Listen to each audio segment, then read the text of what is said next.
Up in the ring, you see Bruiser Brody demonstrating to some of these fans his way of training against the Iron Claw, as strange a method as I have ever seen demonstrated in my life. But just look at the thing as he screws this vise onto his head, and the strange part of it is he seems to enjoy it. He looks to me like he will be enjoying it.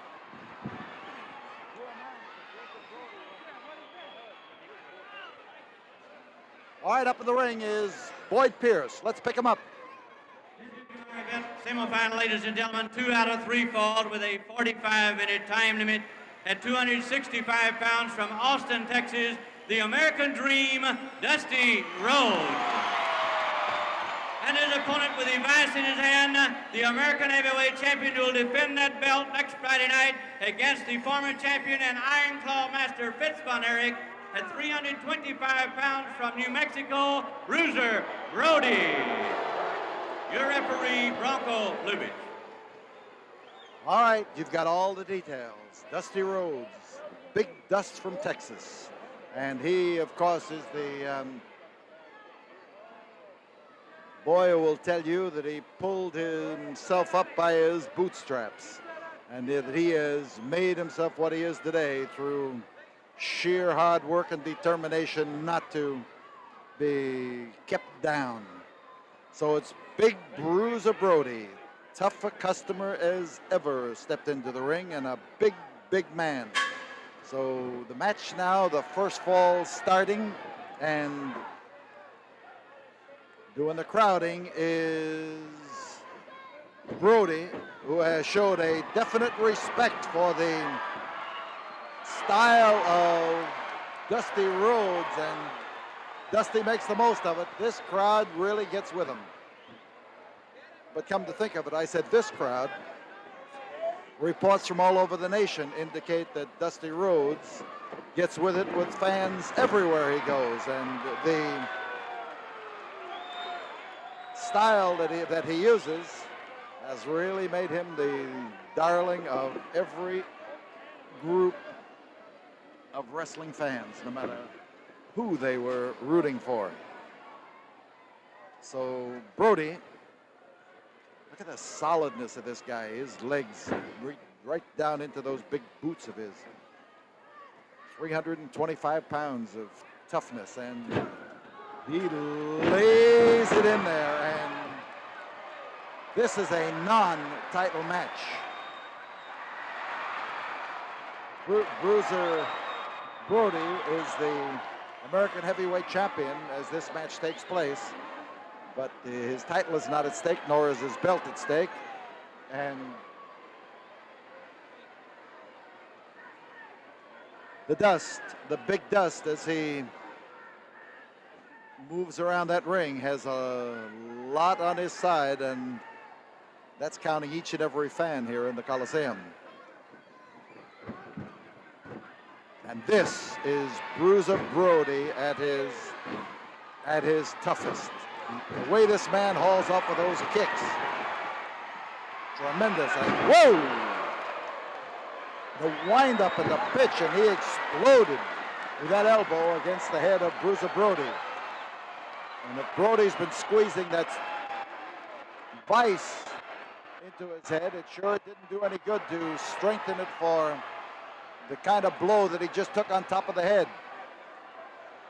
So Brody, halfway up the aisle, gets a 20 count, just as much of a count as he would get if he was laying out on the floor here.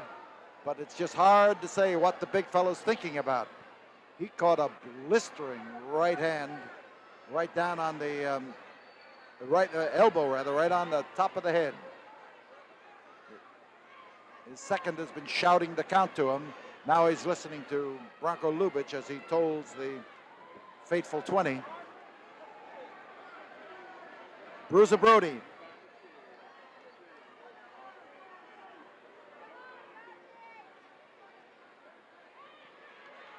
He's not so sure that he wants to move in on Dusty Rhodes.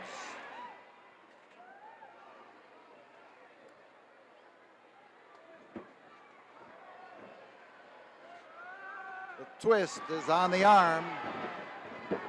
You see Dusty Rhodes as he maneuvers around to try to keep Bruiser Brody under control.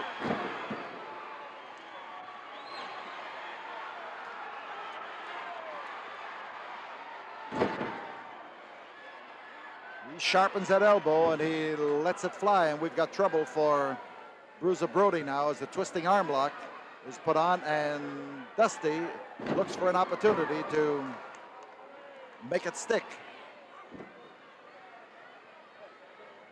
If you talk about using an elbow, when you get that 325-pounder driving that one down there, you are really stocking up some TNT right at the point of that elbow.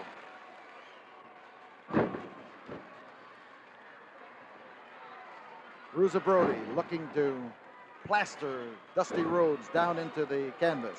Dusty is one of the top name stars in the nation, and beating him would be a feather in Bruiser Brody's cap, despite the fact that he is the American heavyweight champion.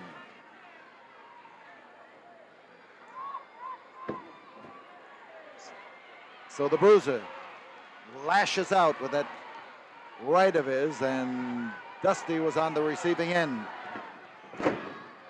Crashed in there, crashed hard.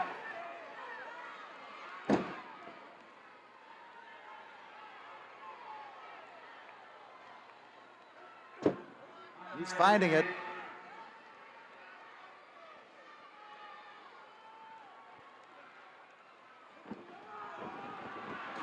Hard lashing into the turnbuckle at the 5-minute mark as Dusty Rhodes now tries to hook up the Bruiser, but he'll never quite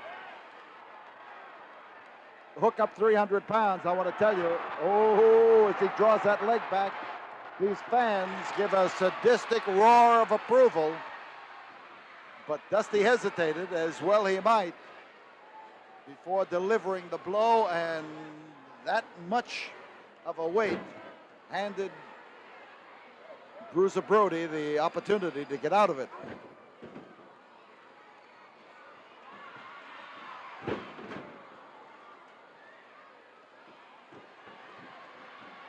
Brody again, he follows through with that foot. He drives the foot forward with a kick and keeps his weight right in behind it. And he has literally plastered Dusty Rhodes. There's a fall. So the first fall of this match goes to Bruiser Brody. There it is. It's his first blood. And we now tell you we'll return here in a moment after this word from the studio. Well, the bell hasn't sounded, and Bruiser Brody is waiting for Dusty Rhodes to come into the ring. But look over to the right. Dusty Rhodes has come up, and he is now sneaking around to this side of the ring, the far side, as Brody waits. And the bell sounds, and here is Dusty Rhodes coming up with a sneak attack and laying it into Bruiser Brody. And Brody is smashed all over the concrete here, and here comes Dusty Rhodes with a 2x4 and a formidable weapon if ever I've seen one. Driving elbow of Dusty Rhodes, and here is the big dust descending in a cloud on Bruiser Brody. He did it. Dusty Rhodes evens the score on Bruiser Brody.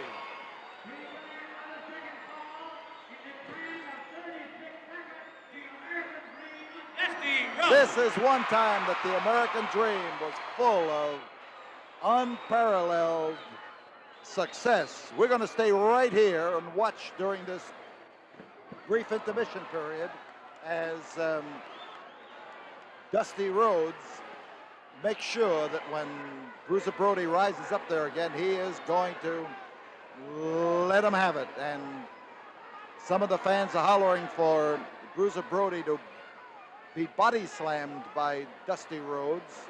Dusty is smart enough not to meet Bruiser at his own specialty, which is making himself just a little bit too heavy to be crash landed on the canvas.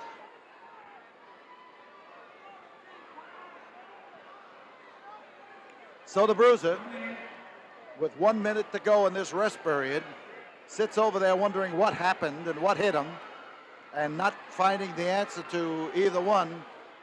Dusty is more than ready, and referee Bronco Lubitsch telling him to wait. Bruiser having his problems over there. I think his second is trying to explain to him what struck him. The time is running down, 30 seconds to go, and Bruiser is telling referee Bronco Lubitsch to make him step back to give him more time, and he's trying to shake some of the cobwebs out of his head. Now the fans are really rooting for the man with that charismatic style, and as the bell sounds, he's ready. So the Bruiser, who is still trying to figure it out, keeps catching it right square on the nose. Well, our alert announcer, Boyd Pierce, managed to get out of the way, and so did our agile timekeeper, Mike Williams. So we've got Bruiser on the concrete, Dusty trying to get him back in the ring where it can do something to him, and he smashed him into that table. That's an unyielding objective. Pure innocence. And as Bruiser comes back, he's a little bit upset and a little bit the worse for wear. But this is the third fall of this match, and it has not yet been decided. And Bruiser Brody caught a two-handed wallop that time, the old axe handle blow. But missing one the way he did then, with his driving force coming down and missing his target, can really take the steam out of you. Now, Dusty, a little bit the worse for wear for his running into Brody that time so soon after he had taken a lot of punishment. But right now we've got Brody up, we got the Bruiser ready, so it could be a tough spot for the Big Dust.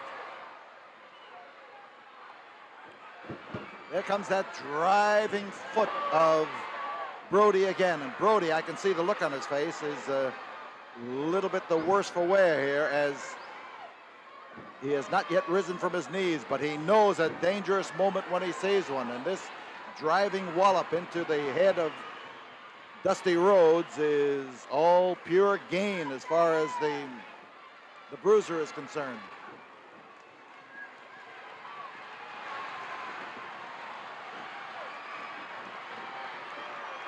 The dust is up, and he is giving Bruiser a taste of his own medicine. Drop kick and a beauty. And look at the style on the Big Dust from Texas. Fans giving the thumbs down for Bruiser Brody. Well, we're in the Coliseum.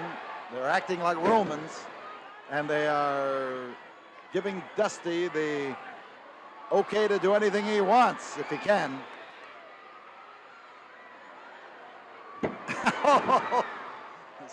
Class. And with the Bruiser now trying to rise up to his feet to get ready for Dusty Rhodes. Rhodes is getting the word from the fans. They're telling them move in, move in. Hard to find a man who gets more reaction out of fans than the Big Dust. He's got them right in the palm of his hand. They love to cheer him on, but right now he needs it. Brody trying to set him up.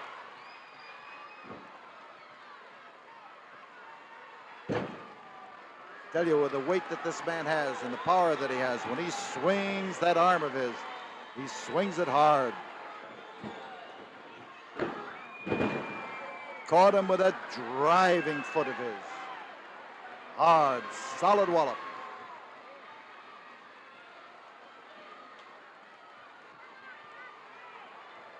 Trying to set him up again, and set him up he did. And this could be it as far as Dusty Rhodes is concerned. That's a 325-pounder who was stretching him out on the canvas, and Dusty just raised the hand that time and waved to his fans to let them know that he was still in this fight. And in the fight he is, as he starts now to wail away at the midsection and the jaw and the whiskers of Bruiser Brody.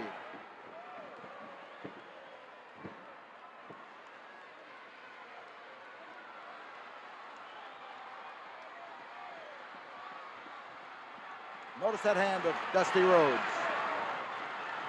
He's waving it. The fans right behind him.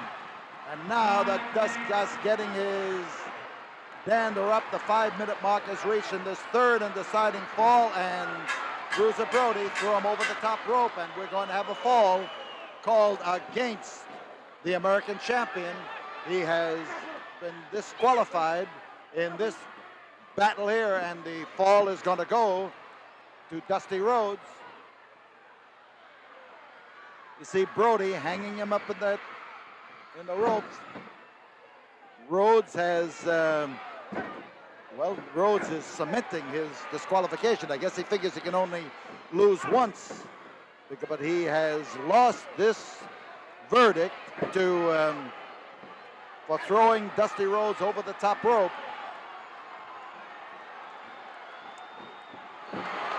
And Rhodes, I don't know, Bronco Lubitsch has lost his effort to get this match under control, and Dusty has picked up the U.S. American belt, and the winner is Dusty Rhodes. This was a non-title match.